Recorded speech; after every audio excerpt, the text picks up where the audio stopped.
TV going live in 3, 2, 1.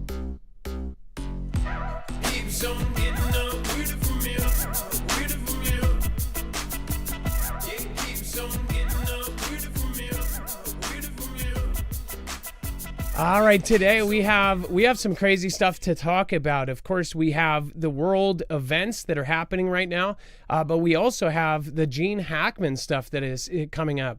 Of course, new breaking news in that, Gene Hackman alive a week after his wife perished. There's all sorts of craziness with that. There's, of course, chatter and rumors that have been going around for a long while that there was something mysterious underneath this house that might have went somewhere else. We'll talk about if that is verified or not. We'll talk about our thoughts on that, if they're, making stuff up, if they're covering something. And then I will give you, again, information that I have from when I lived on Orcas Island. He was actually a local that owned an island right off of Orcas, and what the locals there said about him. So this was way before EpiPen as well. So we'll go over that in just a moment. But first off, let's start off with, of course, Trump considers pulling troops out of Germany. So you guys know I've kind of been spitting out my honest opinion about some of the stuff. There has been this this overwhelming feeling that, everybody's talking about pulling our troops back, reducing the amount of bases that we have around the world. And as I talked about the other night, obviously there's a lot of good changes and things that people really, really like right now. But I really do wonder, we are number one for a reason. And it is probably because of the dystopian hegemony that we have had over the world with all of our bases all over the place. We have troops everywhere. Some may call it overkill. But then I also think about what I have covered over the years and really have done a lot of research about what China is doing with the Belt and Road Initiative, with them expanding and putting their bases all over the world as if they are taking notes directly from our book. Again, this is something that I really do think may actually not be the greatest idea, but I don't know what's going on with us in Germany. I know that Germany, Japan, and other allies, they have essentially been filling in where we are not. And even situations like where in China, Germany went through playing songs through the Taiwan Strait. You had Japan going through and pushing their way through, which is normally a defensive country. They're called the Self-Defense Force because they've basically said, hey, we won't attack unless somebody attacks us. That all changed a couple years ago. So all of these countries around us, all of our allies, they are pushing in as well. Now we're considering pulling troops out of Germany, part of the whole NATO setup. Again, is it necessarily a good thing? I don't know. Donald Trump is considering pulling U.S. troops from Germany and redeploying them to Eastern Europe, the Telegraph can reveal. Mr. Trump weighing in, withdrawing some 35,000 active personnel out of Germany in a move that would further sour U.S.-Europe relations. The U.S. president, who has repeatedly warned that Europe must commit more to its defensive capabilities, it is becoming increasingly frustrated that the continent is, quote, pushing for war, sources close to the administration said. Now, just to pause for a second, he is straight up telling us, and if we believed everything we were told, like we did 15 years ago, I would think that a lot of people would be kind of panicked by that. Our president himself is saying that all of these other countries are pushing for a war. War being a big war. A war being World War III. And of course, there's been speculation for years. Everybody has said that if this person got put into place, there would be war. If this, president was in place, it would be war. But again, it's mostly driven by the culture and by media and by everything else. You have the president himself saying they're trying to go to war. I mean, what better confirmation would you need just a couple years ago? Now, nobody really believes anything. They think that we're being scared for this reason or that reason or distracted. As far as around 160,000 active duty personnel are stationed outside the United States, a vast quantity of whom are in Germany. Trump is angry that Europe, appear to be pushing for war. And again, the Telegraph understands that the president is considering redeploying troops from Germany to Hungary, which has maintained a close relationship with Russia. So what is going on here? We went from, of course, people thinking that, our president was friends with one adversary. Now they're thinking and implying that he's friends with the other. It is a wild time, and it just keeps getting weirder from here. We'll be right back right after this.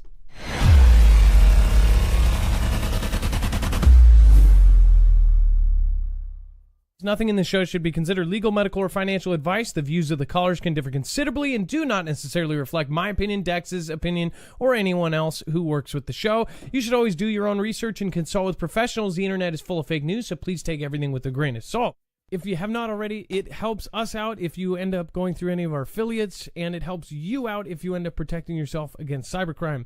NordVPN is one of the best and one of the easiest to use. If you do not have a virtual private network, it protects your IP address, which is your online identity, which actually connects to your real address and everything else. It also connects to you. If you know anything about how they are data logging and basically getting your profiles down, you can prevent that by having a VPN. Nord is, again, one of the easiest. Download it. It's like an on switch and off switch. All you have to do. Go to marfooglenews.com/VPN. Not only will you get a giant discount on this, but you will also be helping us. I appreciate your support, and I appreciate everyone that goes through any of our affiliates. Can't say thank you enough.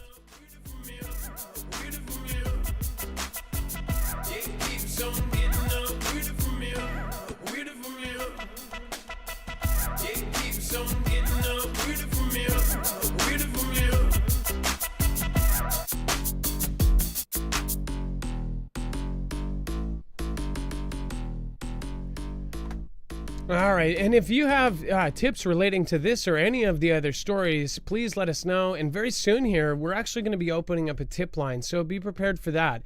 If you have the inside scoop on something, or you have a cousin that does this, we're going to very soon have something very special. So stay tuned for that. We definitely want to have more viewer-powered news as far as stuff that is coming directly from the Fugel fam. We want to make sure that we are talking to our community and making sure that we're getting the full picture of things. That includes opinions and, of course, your voices. So we want you guys to be heard. And as far as, you know, I have struggled with just being on here for years in general. I want to go back to roots on some things, and I really do want to change things a bit. And I want to make sure that we are doing our best possible job of getting people prepared for whatever may come our way, whether it be a war or whether it be a natural disaster. I really do want to make sure that even the United States specifically, that we try to cover a lot of the regional events that are going on, and that we really need your help in. I'm here in Washington, Dex is over in Georgia, but we can't really get all of the scoops because we're not everywhere at once.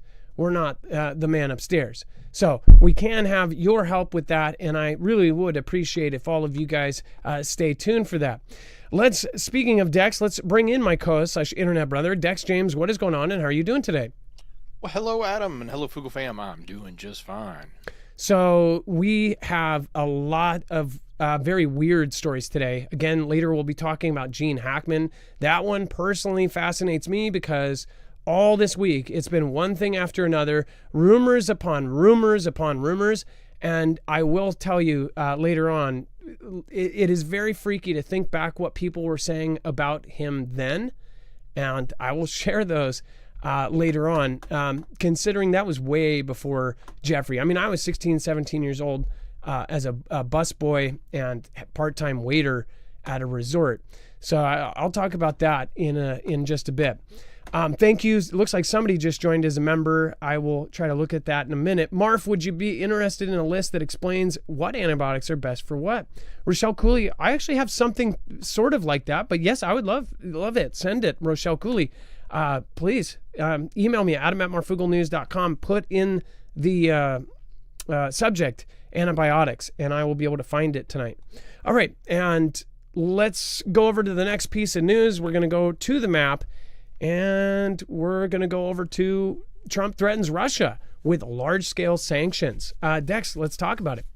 So now we flipped things around. So everybody said, Trump was being soft and supporting Putin, to now Russia just launched a major drone attack against the Ukraine port city of Odessa, which triggered fires and damages. So now Trump is threatening Moscow with more economic and trade sanctions. So he's going to turn the screws on them in retaliation for what they've done.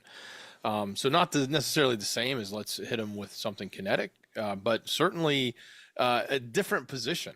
So it's like we got this little bit of a back and forth, or at least I don't want to say it a back and forth that it's happened more than once, but it's definitely a shift away, at least from everybody in the mainstream going, oh, look, he's, carrying Putin's water to now he's, going against Putin. So it also makes you question, okay, well, just, a few days ago, they were talking about going to the table to talk peace. He was berating Zelensky for running his mouth. And now we're, threatening sanctions, but at the same time saying, hey, come to the table. So I guess it's okay if you piss off the alligator before you cross the pond, so to speak, if you're doing it, but just don't let anybody else do it.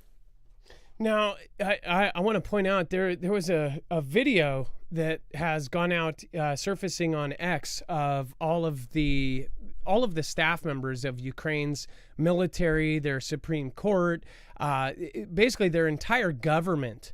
And there's videos, and I have no idea how accurate this is. I will try to show that at some point in the next week. I'll find that. In fact, I would like to show you guys on Monday. There's a video of all of the homes of the people that are in almost every different position in Ukraine. And you go from one, shot to the next shot, to the next shot, to the next shot of all of these mansions. And it's almost so insane that I don't believe it. So I want to verify it, of course. But if that is true, there are videos. I mean, these are mansions, true mansions. Some of them tennis courts, basketball courts, the that kind of thing. And I just think about the conflict right now. There was a comment in that article. It says that Trump said that Russia is absolutely pounding Ukraine on the battlefield. And of course, I know that they can't hit residential areas, but heck, if they did cross that line and hit a few of those, houses there, I bet it would be over in a second. What's funny is that there are all of these rich neighborhoods in Ukraine, and it looks like the Supreme Court justice, this person, that person, all these people that are running the war, they are untouched. They're in their own, beautiful gated neighborhoods. Meanwhile, the poorer neighborhoods, those are the residential areas that are getting hit. I bet that if they hit, 10 of these mansions, I bet they would be at the negotiating table in seconds. But again, I'm not hoping for that. I'm saying it is quite wild that the people that are making the decisions are so far away from the actual conflict. With this conflict, it has the means to turn into World War III. And I think eventually World War III is going to happen without Ukraine or not, because we are looking at a war divided. The whole planet is now separated into two factions. And you have a planet that is going off of a petrodollar that is on its last legs. Our system is messed up. The United States, which has essentially ruled over the planet, is now in debt, and severe debt. Debt to the point where all the financial experts are saying that we're about to collapse. So it is a wild time to be alive. All right, and then let's go back. And then, by the way, I kind of think about Elon Musk. Dex, when you think about how he talks about Elon Musk, they were in an interview together, and the interviewer said, hey, isn't Elon Musk actually suing you? Or aren't you suing Elon Musk?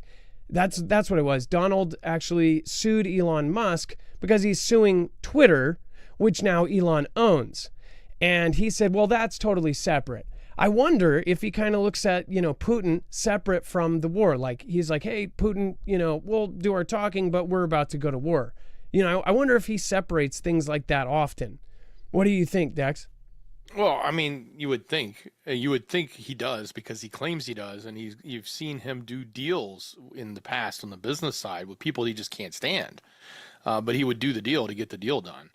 But there are certain people he would actually say he would never work with. I know he said that in his book, but it's interesting because it's just like, again, he was telling, getting on to Zelensky for bad mouthing Putin, saying it's not going to be easy to negotiate if you keep doing that. And then, so on one way you can separate it, but on another way you can't.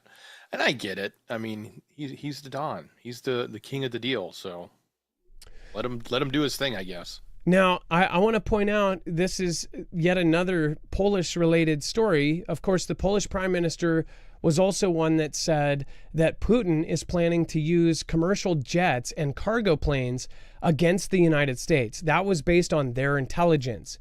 Now, no matter how real or ganda that is what he stated, right?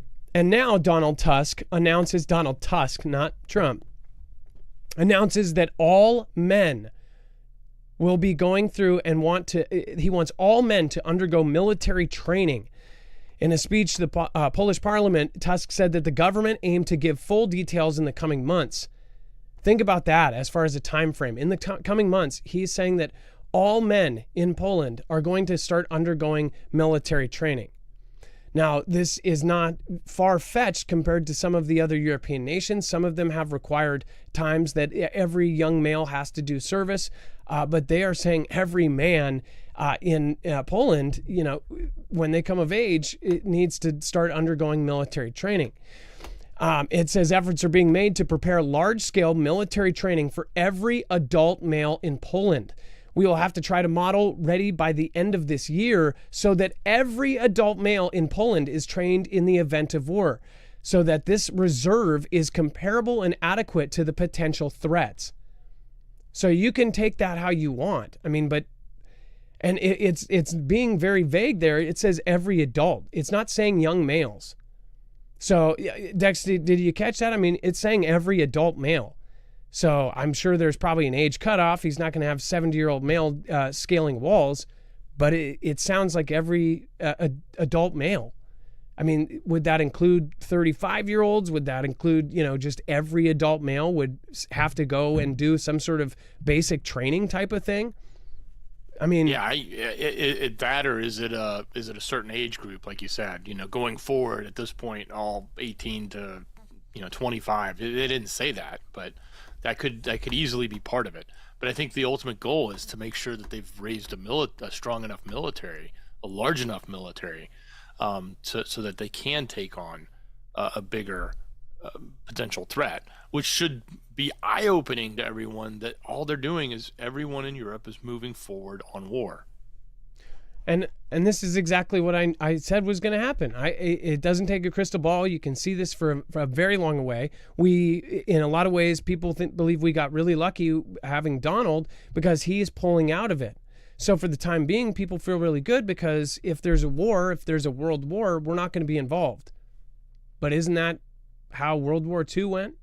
Isn't that how World War I went? The world went to war without us, and we were in some ways supporting some of the countries, sending money over there, and we had the same arguments. Back in World War II, you had groups that said, we need to stop sending our taxpayer dollars over to the other country. We have nothing to do with this war. That's between them. Leave it to them. Those same groups, that in fact some of the same exact groups are now speaking today the same thing, and were speaking over the last 4 years.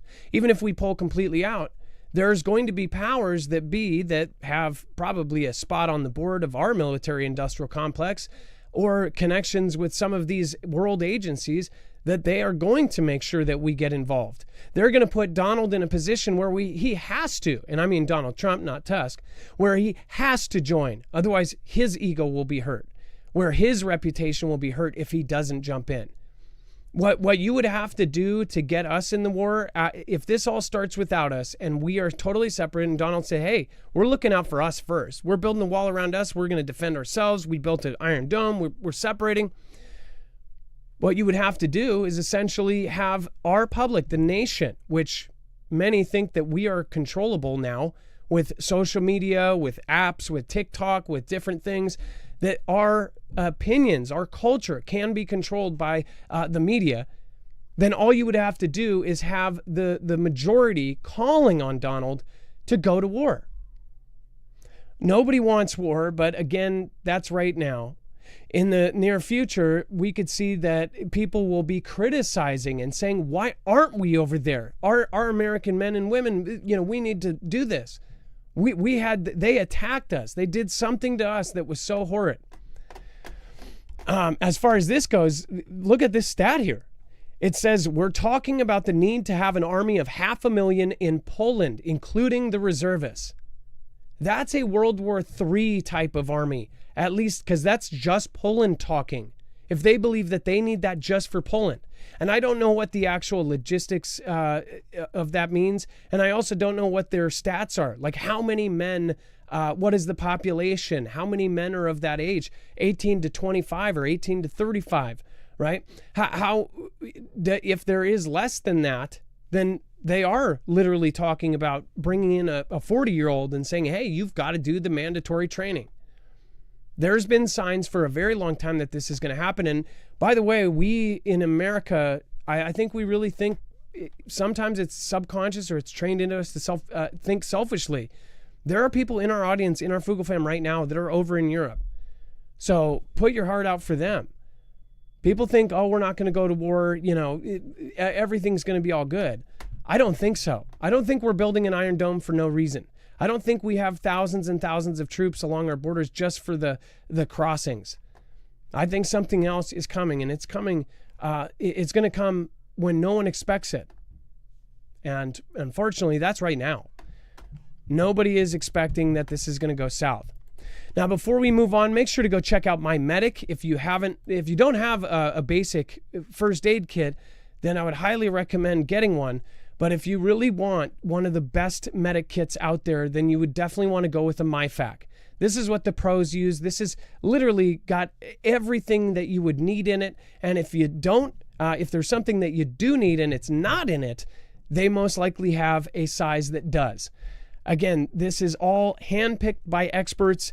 It is all made in the USA. It has a lifetime guarantee. Again, it is all great stuff. I mean, you're talking about some of the most amazing stuff all in a handy kit.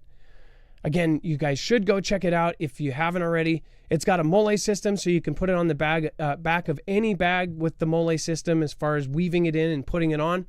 So where you can just pop off and Velcro it off, and then the back of it stays onto the bag. Ease of use, everything else. But it also has tons of things that you would need in a real emergency. And I mean a storm. I mean a fire. I mean an earthquake. These are the kind of things that people think they have. They've got some Band-Aids and alcohol and hydrogen peroxide. But they probably don't have, tourniquets and ports if you have to do a tracheotomy. There's all sorts of extra stuff. Plus, there's all the regular stuff. Of course, your wraps, your Band-Aids, your gauze, things like that. My one gripe is that the way that they package it makes it look like it has less. It has so much. In each one of these bags, there's several items. And this is just the small one.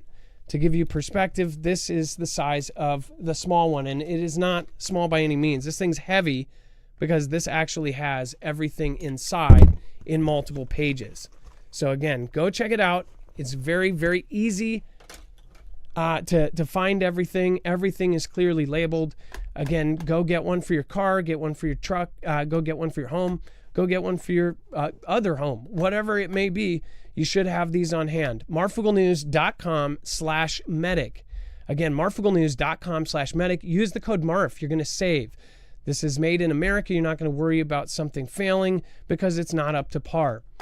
All right, and then let's go into the next. And I'm going to pull up chat here in a second. We're going to do a roll call here in a second. Poland seeks access to nuclear arms and looks to build 500,000-man army.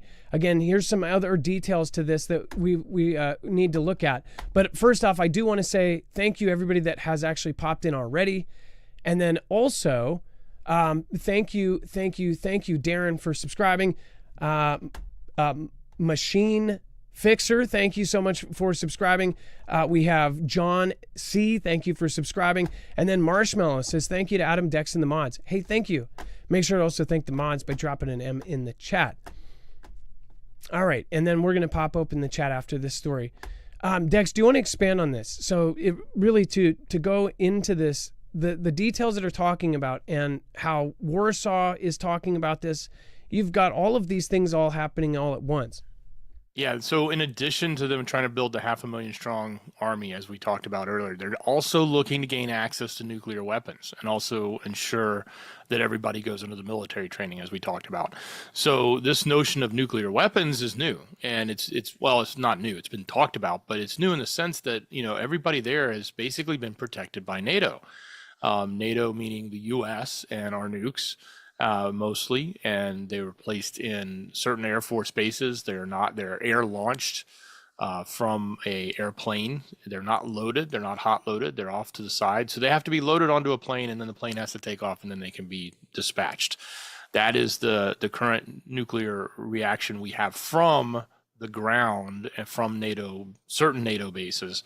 That the U.S. has provided. The rest of the shield pretty much comes from our submarines, as well as just missile launching capabilities that we have in other locations. So what we're seeing now is everybody's worrying about the U.S. either pulling out of NATO or backing off protection, and they're starting to look for their own nuclear protection. We've seen Macron, as we talked about last night, saying, "Well, we'll take our nukes and we'll be happy to put an umbrella across Europe. We want to be that leader." And now you've got somebody like Poland saying, they're looking to gain access to nuclear weapons. And what does that mean? Whether it is expanding with France and taking them up on the offer and maybe moving some nukes from France into Poland under that umbrella, or would it be some other form of acquisition of nukes? That's the question. But we're seeing every step they're making is headed towards war. It's not headed towards peace. And I want to point out, he underlined that this is not a return to conscription about that previous thing. This expands upon that. To underline that it is not a return to conscription means that this is something different, that this is training for every man and even women. He pointed out that women are also welcome to volunteer, but then, of course, clarified that it is still the domain of men. So yeah, think about this. We don't get involved, it goes to war, then what could actually get us pulled in? A dirty boom boom goes off in New York. You have some sort of event happens that really hits close to home. And the reason I say New York, I think New York would be a big target, especially because of our president's connection with it.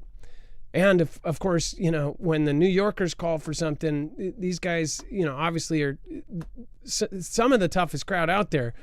If something happens to them, they will be unified quickly in calling for us to basically strike back. Of course, a strike, no matter who does it, it would most likely look like it's coming from one of our adversaries that we would be involved in this war. Now, I also think about Warsaw, that train that went through. What was that deal with the train that went through Warsaw? I remember Ukraine went in there. And do you remember Warsaw also decorated their entire main capital city with Ukraine flags, everything else? And then Biden, didn't he take a train into Warsaw with Zelensky or something back then? At the start of this in 2022? Well, yeah, into Kiev from Poland. Yeah, there's a train that would run, and that's what he took in. Yeah, was that train. So, and back then there was a lot of weird questions. Remember when that whole thing was? And if you look up pictures of that, it was like the whole city center, everything was Ukraine. And of course, our community was looking at this and going, "What the hell?" I mean, it looked like something out of a World War II movie. The way that they had the pedestals and the stage set up. This, I don't know, is Donald Tusk the same person that they met in 2022? I don't know if they've changed hands of leadership. I can't remember if Donald Tusk is who JB met, but I'm trying to remember. Maybe we can fact check and see who was the president during that time.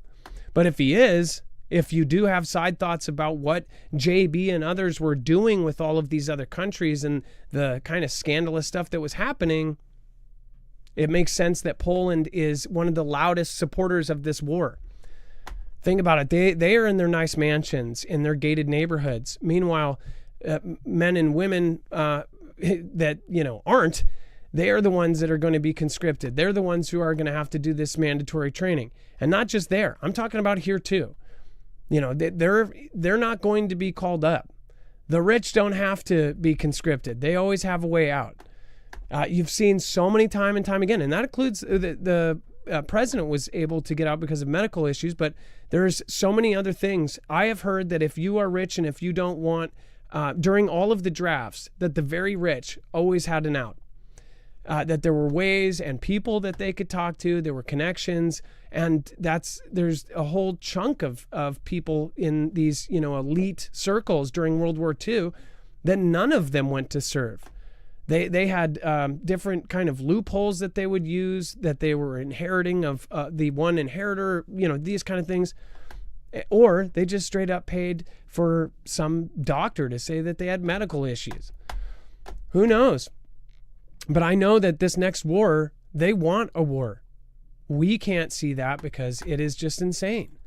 And then Russia is gearing up to build 100,000 drones a year on NATO's doorstep. So it also sounds like they are planning some massive, massive drone war in the future. Over this last week, we've been talking about in fact, just yesterday, they spotted a autonomous warship off of the West Coast. Now, luckily, this was ours. It was being towed around by towboat, so we don't know exactly what our capabilities are as far as autonomous warships, but we do know that China already has them. And we believe that because of other stories that have come out, they think that China is sharing some of that technology with Iran. And if that's the case, then they're most likely sharing it with Russia. Of course, Ukraine was the first one that really made the news for having these, these remote-controlled Ski-Doo. I think they're UAVs or I forget what the boat ones are called. UAs or something like that. But again, they have the water drones.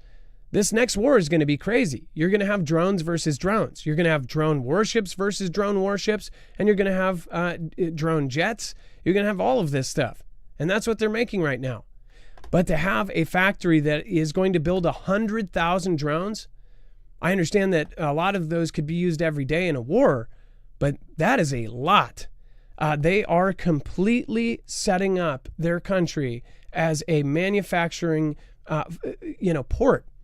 They're setting up like we did in World War II because they're in the biggest war of their lifetimes. But are they setting up even bigger than what they need for Ukraine? Dex, 100,000 drones a year is insane.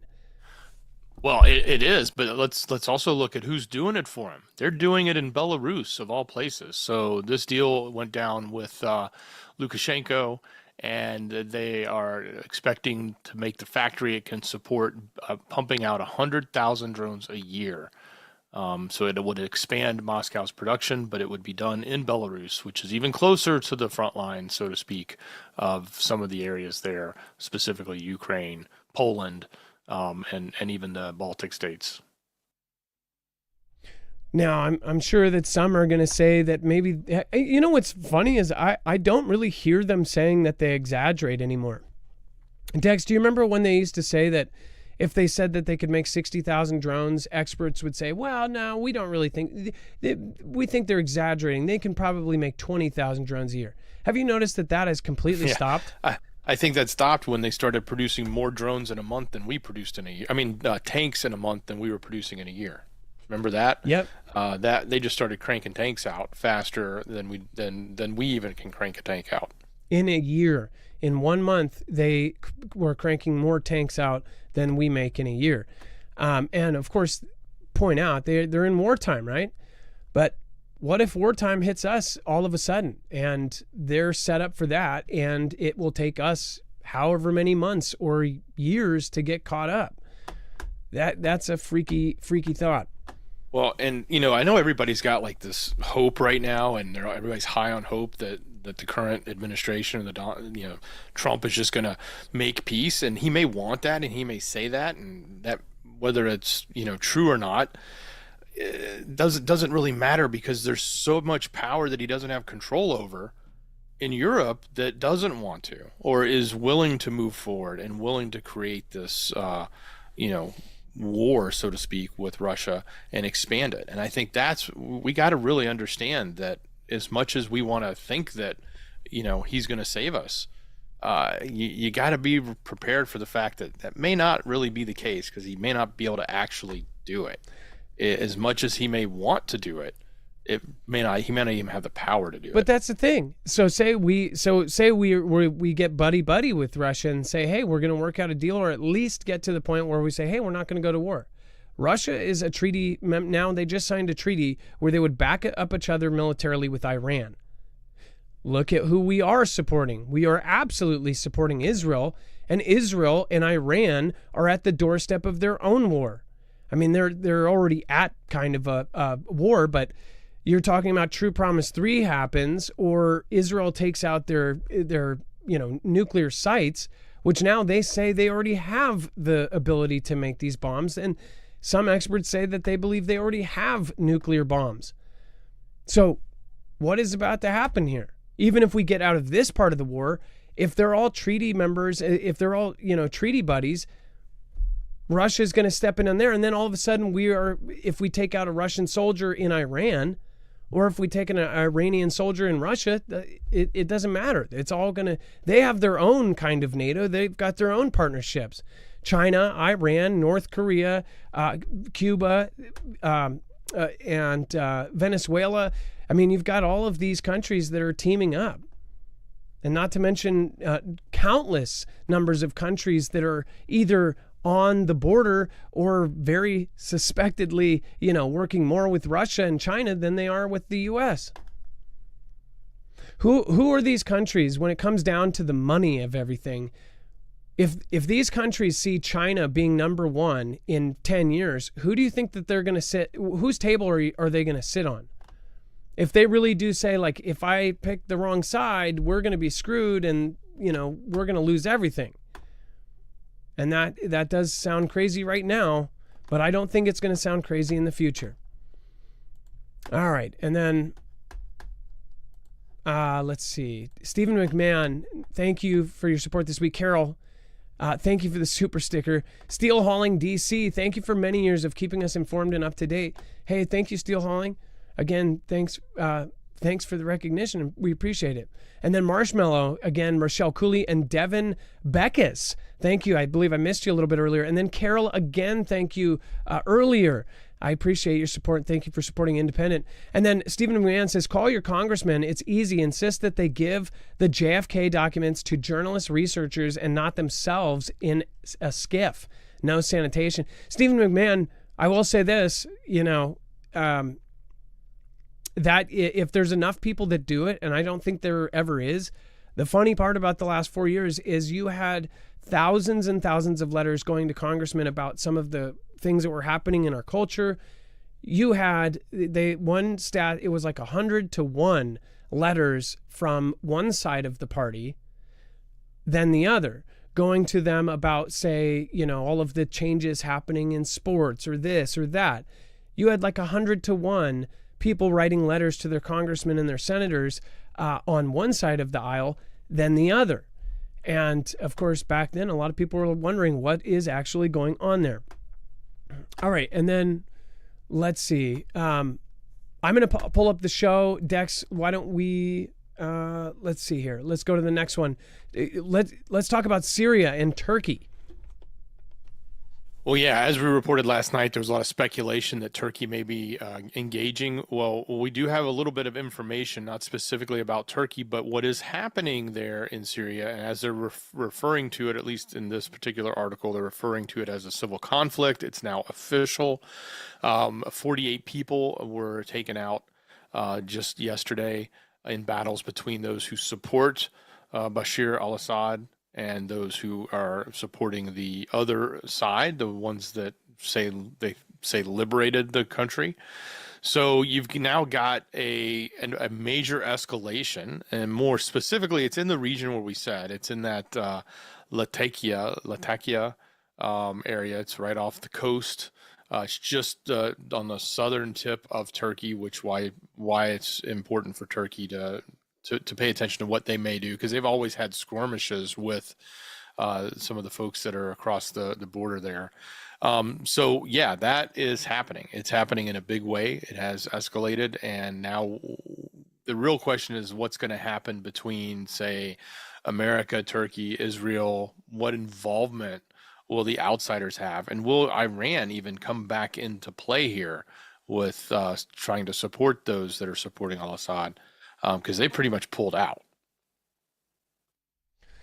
Yeah, and with Syria, this is going to be a big part of the future as well. Obviously, we don't know exactly what happened with Syria getting, regime changed, but we're pretty sure that the U.S., the former administration, definitely had its hand. They were doing strikes on Syria. So was Israel. So they all have kind of a hand in this, and they have an interest in it.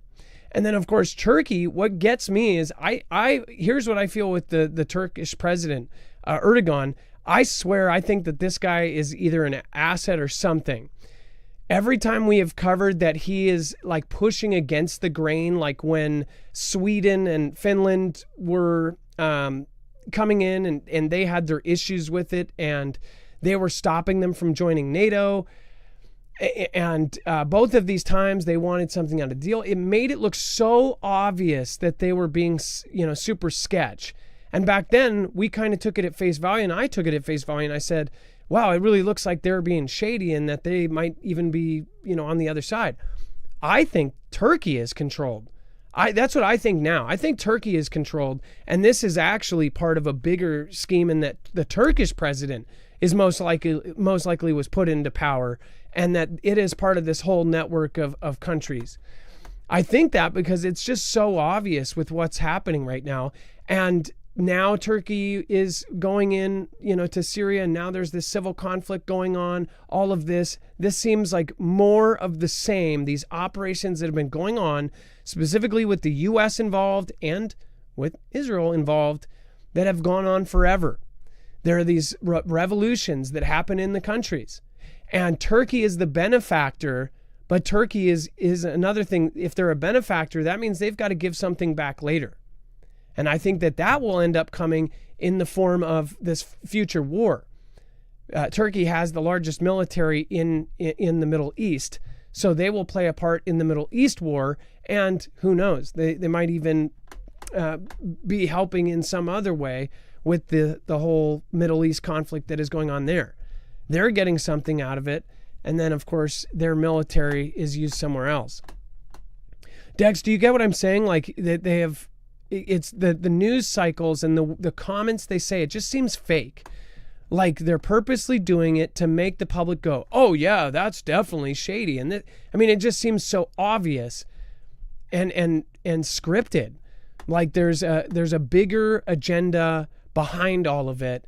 And to have so many of those strikes happen at the same time as this organic takeover happened by that guy that ended up doing a CNN interview, like everything that was connected with that was shady.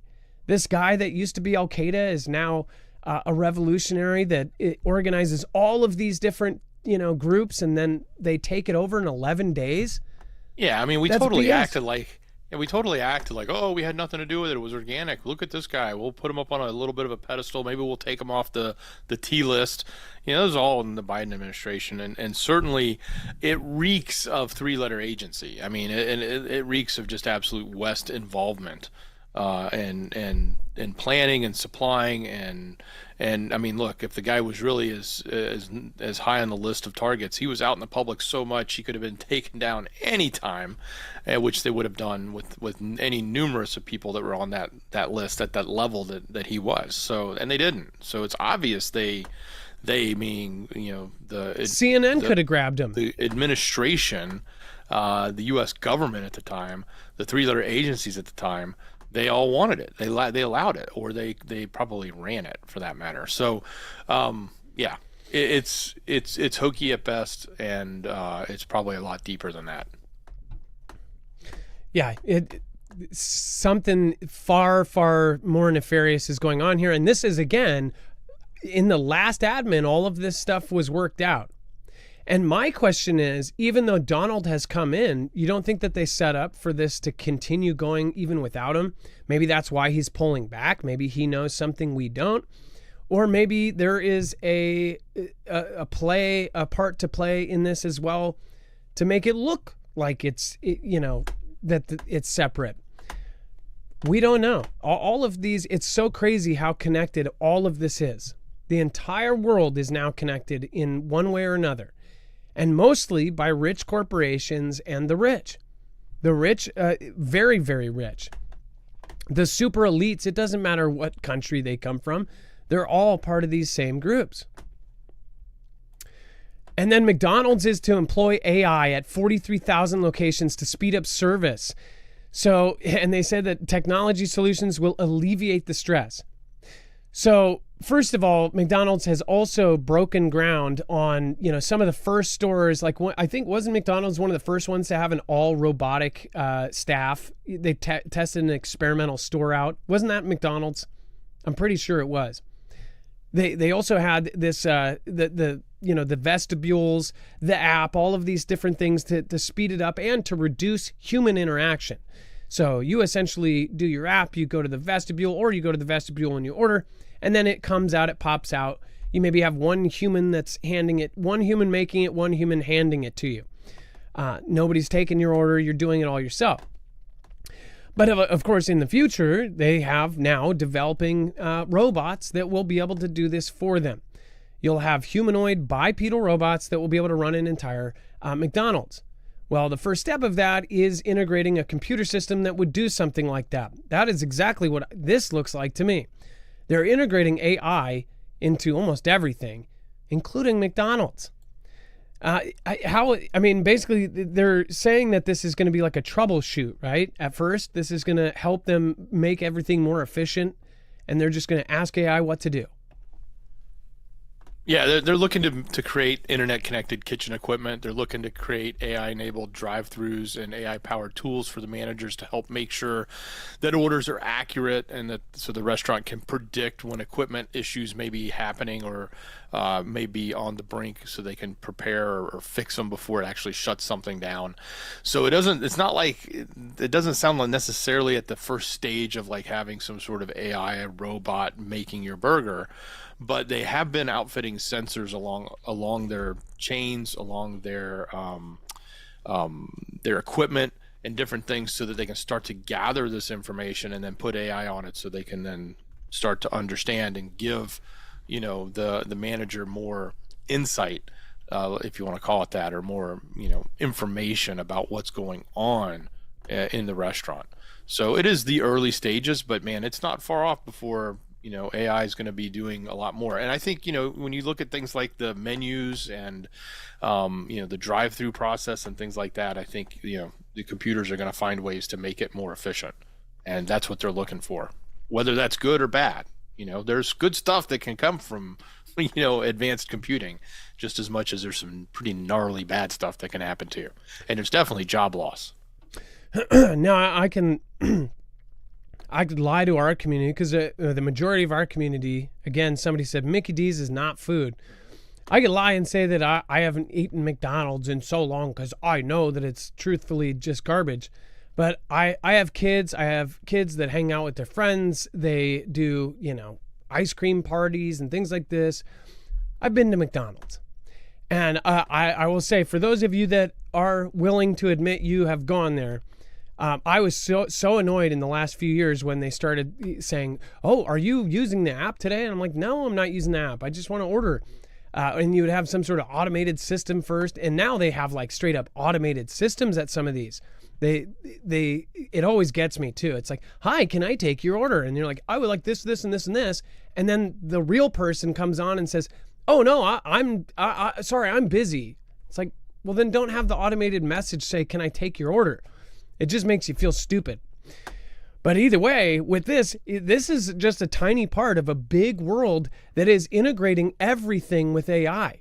And I mean, we've seen videos recently posted. There's a viral video right now of a gentleman asking AI, essentially, what do you think is going to happen with AI? AI responds and says, yes, there is a plan for everything to be integrated, and essentially that humans are helping AI build infrastructure, that they don't even need humans anymore right now, currently. But they want humans right now. They don't need them, but they want them because they are actually building infrastructure up that is also going to be integrated with AI. I think it is a big mistake that the United States and every other country is integrating AI and internet into almost everything. There are some things that should be old school. Things like grids and things like this should not be hooked up to something that can be hacked. I think it's a very simple premise, but again, people are looking at the bottom line almost everywhere. When you hook it up to these computers, what most people are doing this for is efficiency. And that same efficiency has a cost. It has a vulnerability. It means that it can be hacked. It can be affected. And that's what I don't like about this. I will mention a show that I mentioned. If you guys haven't seen 0 Day, I don't like Robert De Niro at all anymore. I used to love him. He actually did a pretty good job in this show, but it talks about a 0 day, a hack that knocks out the grid for in everything for a minute. And there's a couple lines in there that really stick out. It's almost, I don't know if it's predictive programming or what, but they talk about how everything has been put on to, everything is now internet connected. Everything now is vulnerable. And I think it's absolutely ridiculous. I think that we are not thinking this through. I don't think we're thinking long term on this, especially as a world about what AI is going to be. People are just waiting for it to become sentient or whatever. At this point, I mean, it's getting to the point where it's already too late. We don't know if they've become sentient. I mean, when you have Google chatbots creating their own language to talk to on the side, that's already too late. Not to mention you have them lying. AI lies. AI lies to get past different tests to pretend it's human, right? They're doing CAPTCHAs and pretending they're human. That scares the crap out of me. So McDonald's, this might be a silly story, but it really does have an underpinning kind of feeling of exactly what's happening. Everything is going to be integrated with AI. Well, let's go over to the chat. We have, again, thank you, Kathy. Dex James just popped in to say hi there. Israelite faith parent, Rochelle Cooley, Mike Guyver Labonte. Love that name. And then we have Sean C. What is happening? Skynet is coming. Sean C., did you know that Skynet is real? I mean, that there is a Skynet. It is essentially the Internet of Things, right? Yeah, it's so nuts. Just go look up the real Skynet and what it is. I just thought that movie is so nuts. Also, different rabbit hole if you're brand new. Go look up that they say that the Terminator was a prequel to The Matrix. Go look that up. Go down that rabbit hole. Just absolutely nuts. And then Beth, Faith Parent, Briar Patch, James McGowan, and Cameron, Unknown Sender, Dustin Royale. Nice to see you. Stephen Click, thank you for the super. I appreciate that. And then Pork Tenderloins, Munchkins in my turtle. That's awesome. Hey, thank you. And yes, that is exactly what they are. Mashed potatoes and I don't know why I'm not thinking of the stupid things. The long greens. Why am I not thinking about them? Asparagus. See Her Think says, I'm addicted to their fries. Judy Bailey says, nope, no fast food. Well, for those that do admit it, yeah, it's pretty gross. One thing I do not eat anymore, and I haven't ate for 10 plus years, is Taco Bell. Especially, and it is because I've been thoroughly grossed out since they claimed that they had 20% actual beef in their beef. And Taco Bell, hilariously, comes back and has a gotcha, pulls out a full-page article, a full-page ad, essentially saying, no, you're wrong. It's 80% real beef. So what the hell's the other 20%? Again, they thought that was a gotcha. I'm sorry, the fact that there's 20% of mystery stuff in there, I'm good. I have not ate that in 10 years. And I'm not judging anybody that does, but that's just something I cannot do. All right. And then before we move on, make sure to go check out My Patriot Supply. Again, this is a really great resource, marfooglenews.com/prep. Again, you can get anywhere from a month or weeks or a month or a 3-month plan of freeze-dried food. Now, this is one of the best ways and one of the most affordable plans to get a bunch of bulk food all at the same time. So again, if you haven't already, make sure to go check out marfooglenews.com/prep. As far as, let me see here. I don't know why does that do that? Oh, okay, here we go. So again, if you haven't seen this before, I would highly recommend having freeze-dried food. It lasts 25 plus years. So this food will end up lasting until 2053. If you don't have extra food for a disaster, then this is the way to go. It ends up, if you get a 3-month plan, the 3-month buckets, you'll end up getting more for your buck than if you were to go to the grocery store at this point. How the math works out, 3 months of food for one person, or you can split it up, a month and a half for 2 people or a month for 3 people. It is actually a better deal than going to the grocery store right now. So go to marfooglenews.com/prep and you will get a giant discount, one of the biggest discounts of any of our affiliates off of that 3-month plan. So again, go to marfooglenews.com/prep. Also check out, they have Alexa Pure Pro. They have, the water filtration systems, the air purification systems, and so much more. They've got power and lighting. They've got batteries. They've got first aid. They've got all sorts of other things at marfooglenews.com/prep. It helps support our channel. It gives you a giant discount, and you're supporting independent.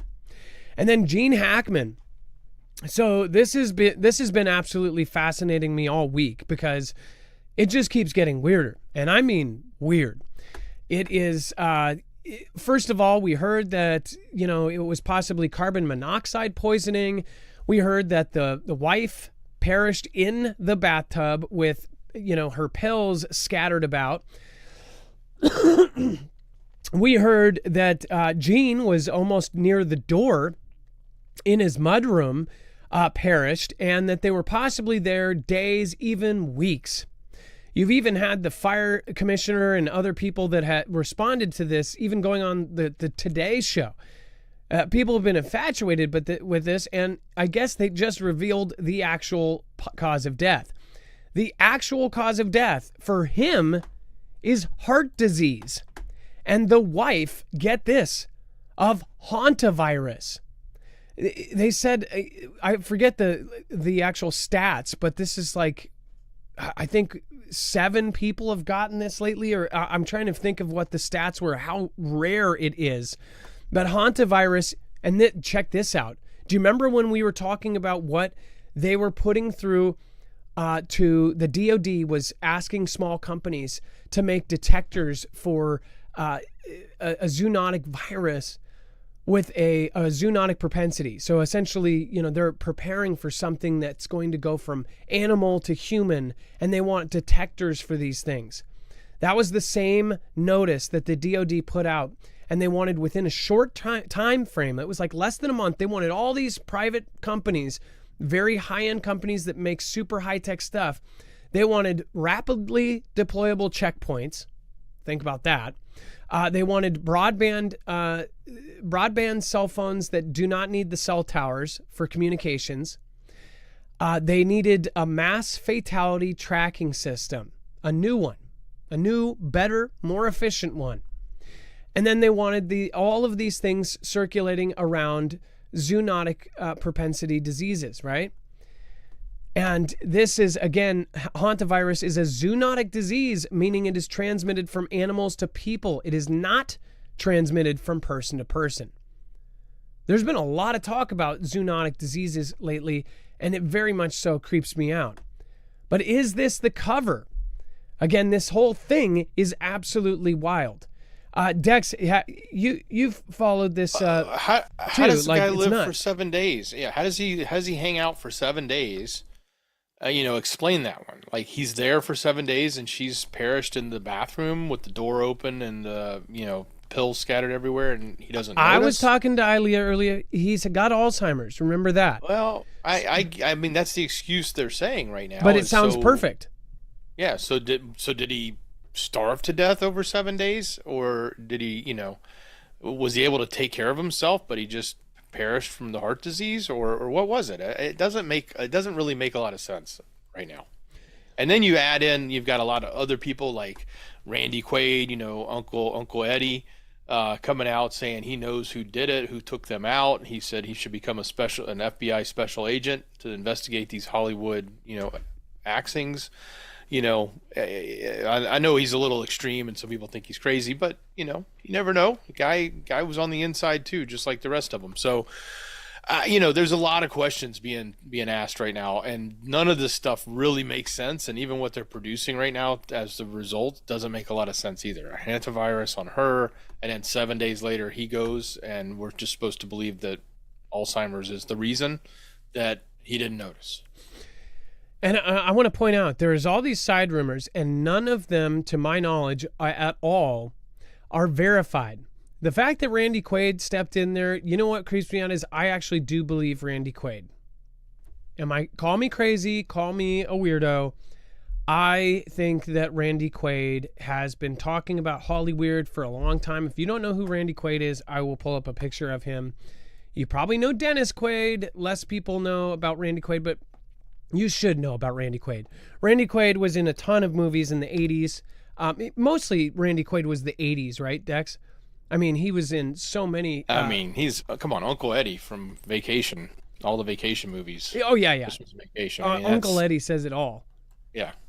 Let me pull up. Let's see here, Randy Quaid. Yeah, because if you pull up a picture of him now, people probably won't recognize him. To be honest. Let's see here. So, yeah, I think he still looks the same, but this is Randy Quaid, right? You probably recognize him, Uncle Eddie. Cousin Eddie, I'm sorry. Cousin Eddie. Still uncle to the kids, but yeah. That's right. And, this is him now. He says that there are, I'm sorry, I'm not on the wrong page.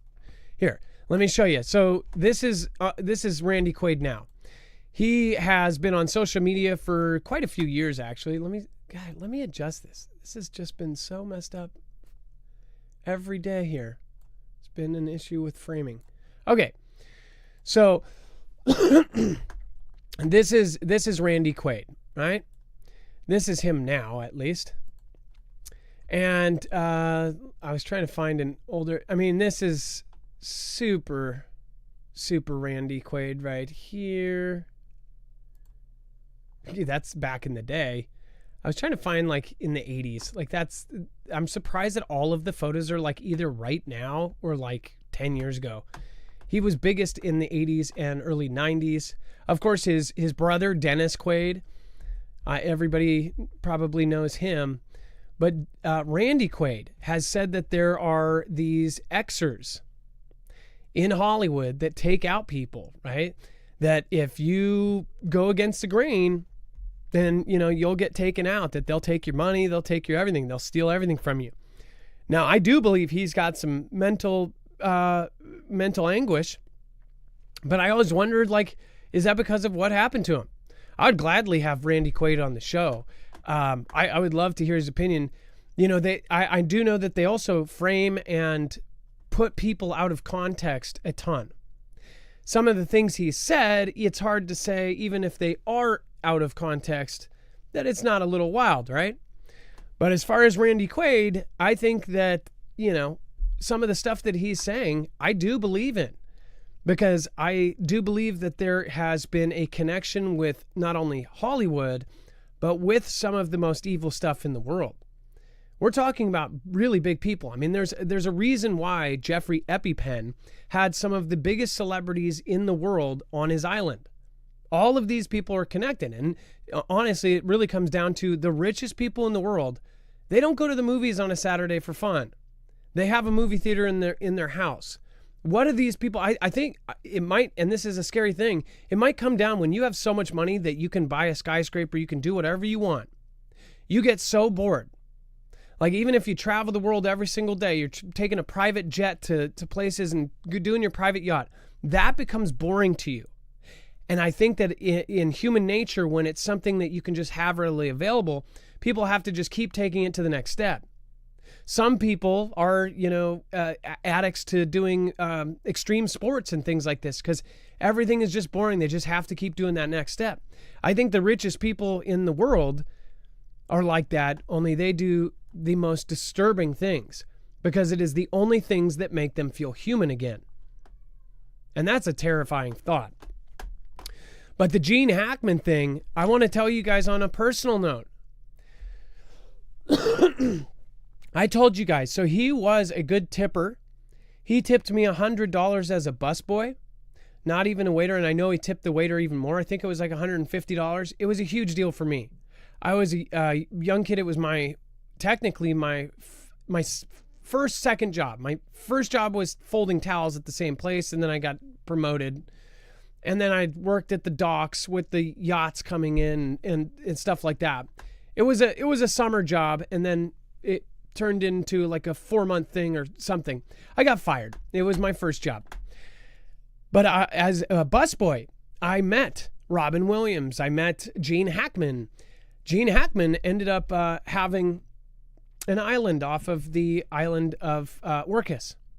I forget which one it is. I think it's got its own name, right? I should have looked this up prior, but it's not far. You can see it. And everybody said he was weird back then. This is way before Jeffrey EpiPen, right? And people said that he was a little odd and that he brought huge groups of people out by boat, that sometimes that the place that I was at would actually have boats that were rented.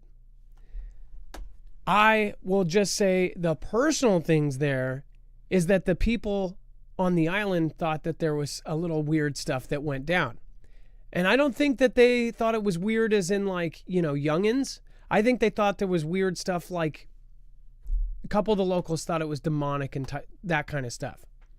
Now, I saw earlier in the chat somebody mentioned like sacrifice type stuff. I don't know. I don't think he's doing that at 95. He was 95 years old.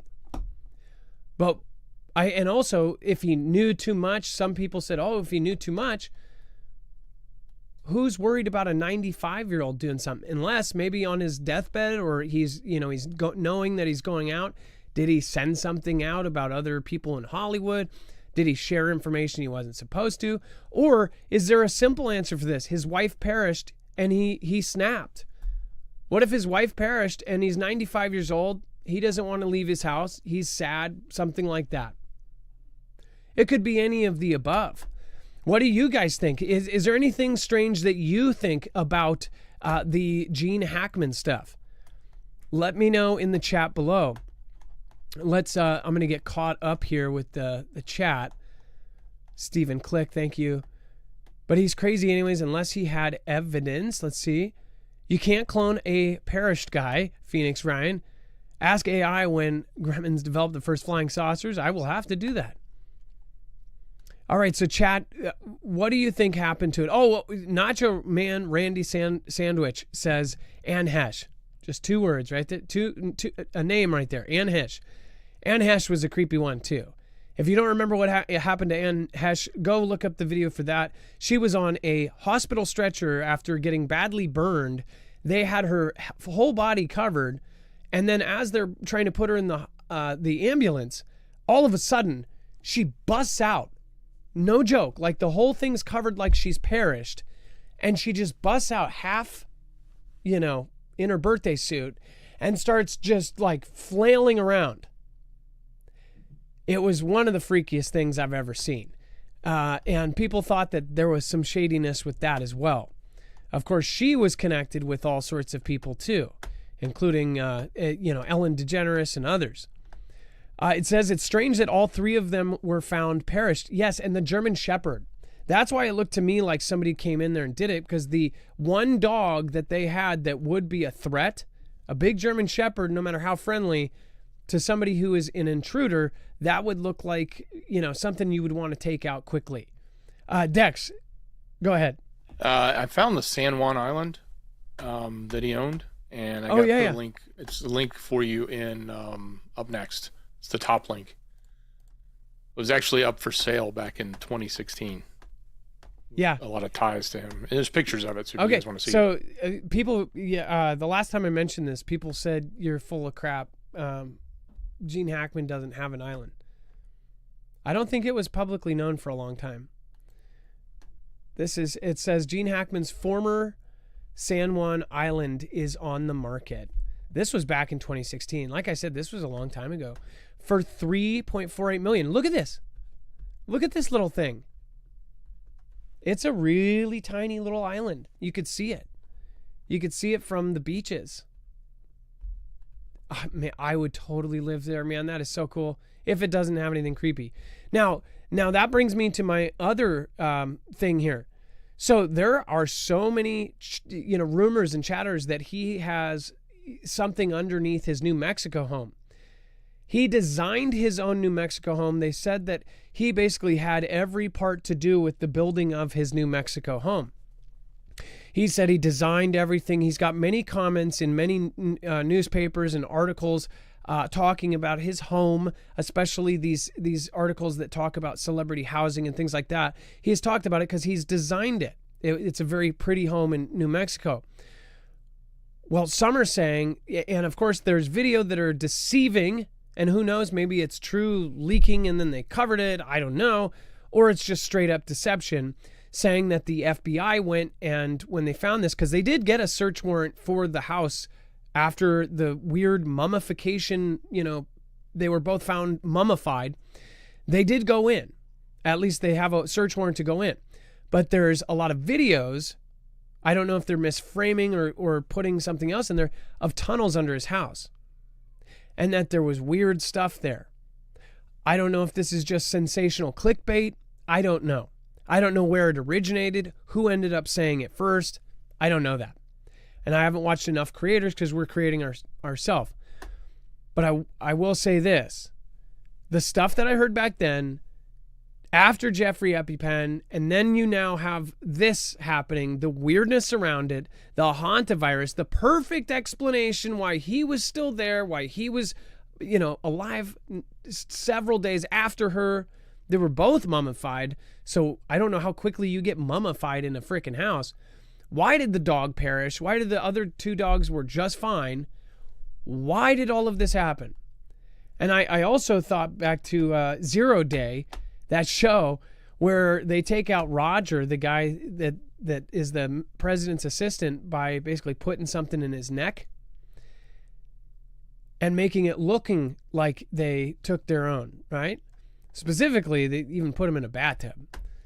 Sorry for the spoilers, but it's like, I think about stuff like that with the wife, and then he's over in the mudroom. Was there some sort of struggle? Did the dog end up attacking the intruder? The whole thing is just absolutely weird to me. People thought he was weird back in the day when I was 16 years old.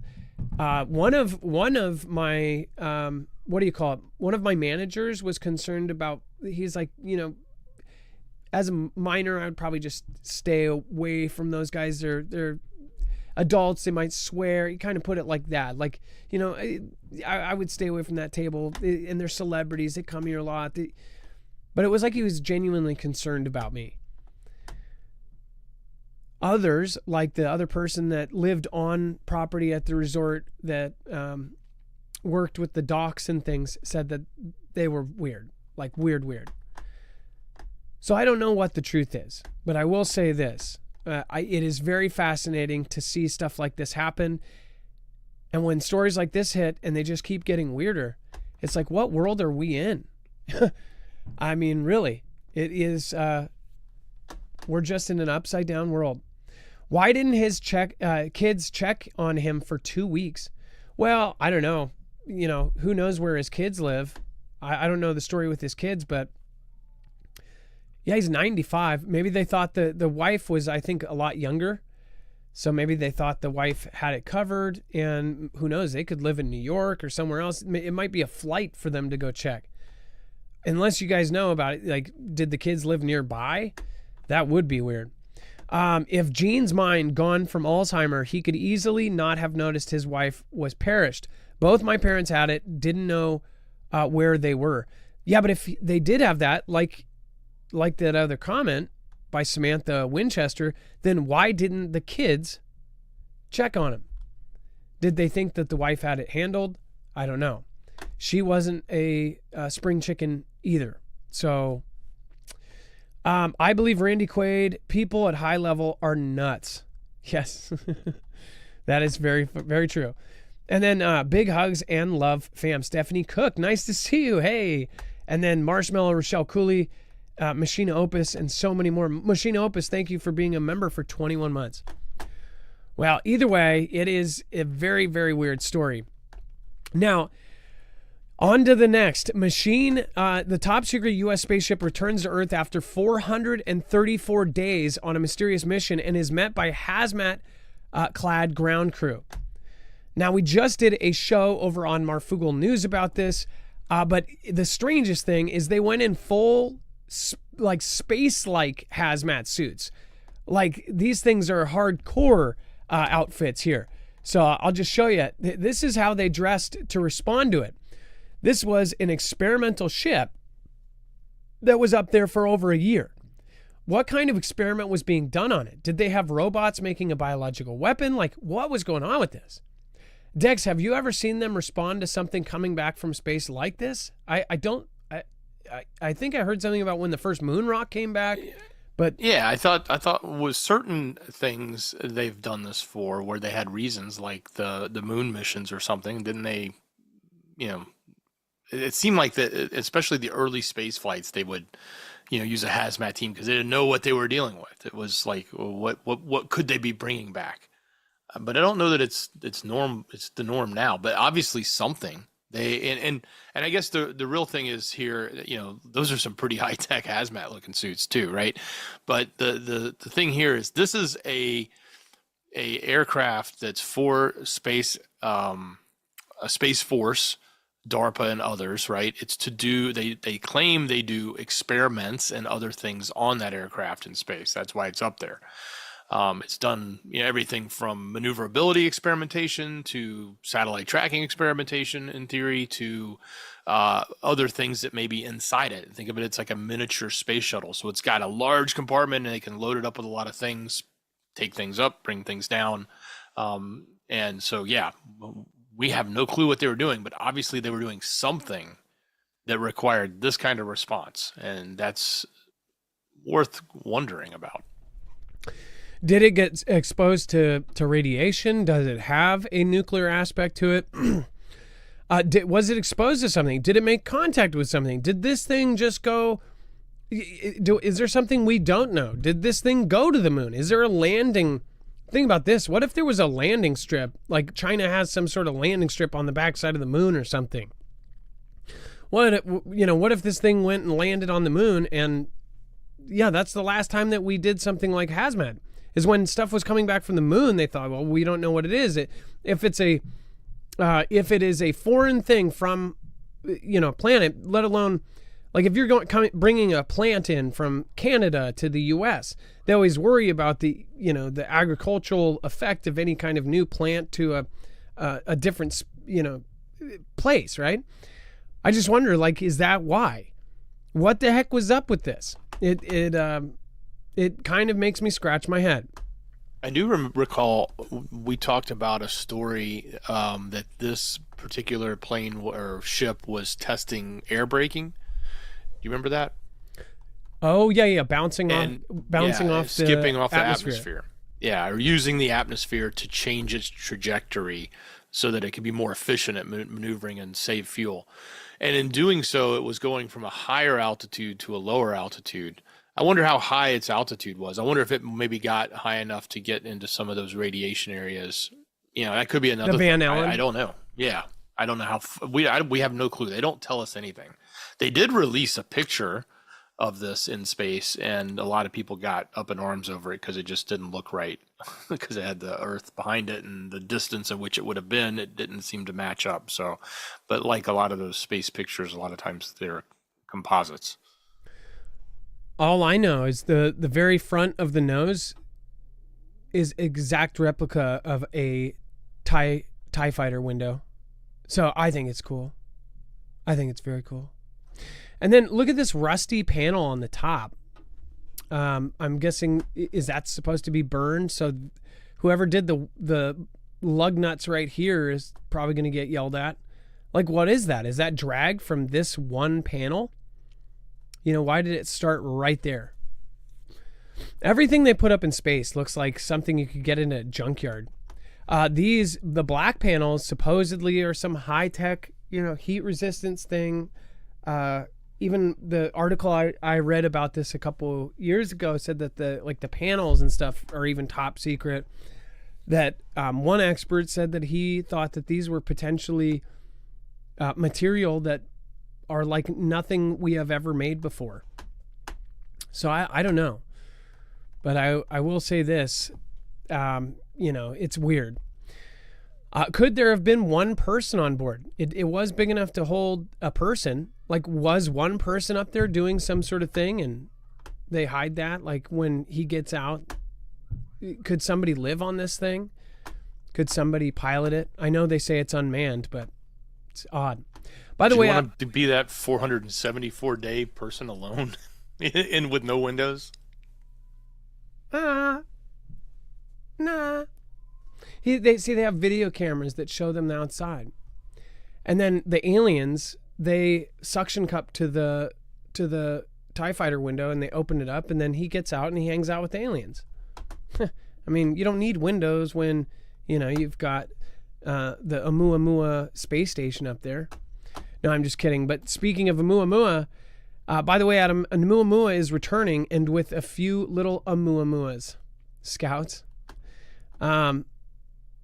You're not being serious, right? Like, because Oumuamua was crazy in itself. A cigar-shaped asteroid or comet, or I forget what they called it, but it was from another universe, right? And that swung by Earth and then sped up on its way out. Still, just do not understand that. But I know that there's a rumor that we're going through a debris field at some point. So that's a freaky thought. I personally think that they do and they would know if something was going to come our way, and eventually it could cause one of the biggest disasters on Earth. But what do you think? Let me know in the comments down below. And then make sure to go check out Harvest Right if you haven't already. If you want to do your own freeze drying, this is actually, it turns out to be way more affordable after you invest in the equipment. In fact, if you end up doing this, if you're trying to get your family, if you have a family of 2, 3, or even 4, and you're trying to get 3 months of food, you will quickly find out how much that costs. If you're trying to get the recommended year of food, then you will absolutely see how expensive it will get, especially for multiple people. Again, Harvest Right, not only do they have awesome deals right now, but now they have all sorts of other things going on. Now they have their new app. So again, go check it out. It's very easy to do. You can actually, just set it and forget it. It is a very cool hobby. Freeze drying your own food is absolutely its own thing. Like, you will find there's communities, there's all sorts of things, but you can basically freeze dry anything. They say that it's about 25% of the cost of buying pre-packaged once you get going, because you can end up going and saving your own money. You can shop and locate and acquire the food that you want to freeze dry, and it's really, really simple. Not only that, you can end up preserving foods instead of throwing out a lot of stuff. A lot of people are freeze drying their garden. So if they don't have enough, they can't eat everything that they grow. Especially, I talked to somebody, they're a single guy in their 50s. They grow a huge garden. They end up giving it to everybody they know, and they still have stuff left over. You could freeze dry it and end up keeping it for years and years to come. Again, this is one of the most coveted machines out there. During CV in 2019, people were scalping them. They were incredibly hard to get. In an emergency, it is great to have freeze-dried food. You can do everything that the professionals do with Mylar bags all yourself. Go to marfooglenews.com/freeze. Dex, go ahead. Yeah, that new module, that's an add-on. So those of you that have one of these freeze dryers from Harvest Right, you should go check it out. It's like a little add-on you can add to your freeze dryer, and now you can use their app, which can help you program it to do things and do it more efficiently, and you don't have to sit there and hover over it and check in on it. And you can disconnect it. So if you don't need it connected to the internet, like some people don't like things connected to the internet, you just want it on when it needs to be on, and then disconnect it when you want. Yeah, you don't want it to be hacked. Yeah. But so you go check it out. You can basically set, different times. You can be notified when your batch is finished. It's very, very cool. So go check it out, and you have instant customer service while we have the internet through it. And like Dex said, a lot of these, any kind of prepper item like generators and things, you don't want them to have internet access. But a lot of what they do, what they'll end up doing is they'll have some sort of plug-in. Energy was the same way. There, for specific purposes, there was a little thing that you could add on it. It basically plugged in, and then it allowed it to get an update or a specific thing online. But when you pulled that out, it had no internet activity. There was no way it could do that. All right, and then the computing power was in the little thing, not the actual thing for the internet. All right, and then James McGowan, Kevin, thank you. Mike Guyver, Drummondson Live, nice to see you. Let's see here. Emin Fats, nice to see you. Rob Mills, Country Girl, and so many more. Captain Opana, thank you. Nice to see you. I hate apples for Shell Cooley. That's awesome. And then how can somebody hate apples? I can't go a day without eating apples. But it obviously didn't keep the doctor away. All right, Dex, thank you so much for your service today. I appreciate you. Much love. Great job, brother. It is now time for the shoutro. It's not an outro. It's not a shout out. It is a shoutro. And Stephen McMahon said, by the way, your shoutro has been cutting out. That was just last night, I'm assuming. I don't know what happened with that. Maybe like it thought we were doing copy. Sometimes when I make original music, I think maybe it thinks I'm doing something else. I don't know. I know I've gotten like where they tried to fake do, like one song said, oh, you just played this song. And I'm like, no, I didn't. And it's because something was similar, but I always just say, no, I didn't. And it fixes itself because I'm not playing copyrighted music. Anyways, you guys, hopefully everything works fine. Thank you. I will be thanking the top supporters tonight over on Marfoogle Jams, our third and unmonetized channel. So come on over and just hang out, have fun, hang out with the rest of the chat. Thank you to the top supporters tonight. It looks like Carol, looks like you will be the top supporter tonight. Frank Walls, thank you, by the way, too. Frank Walls, Stephen Click, and we have Steel Hauling DC, Marshmallow, and so many more. We'll be popping over there to Marfoogle Jams. It's not a shoutro. Or wait, it is a shoutro. It's not a shout out. It's not an outro. It's a shoutro.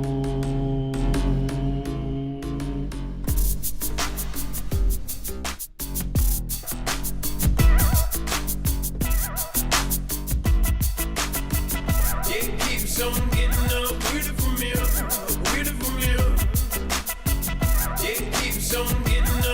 from here.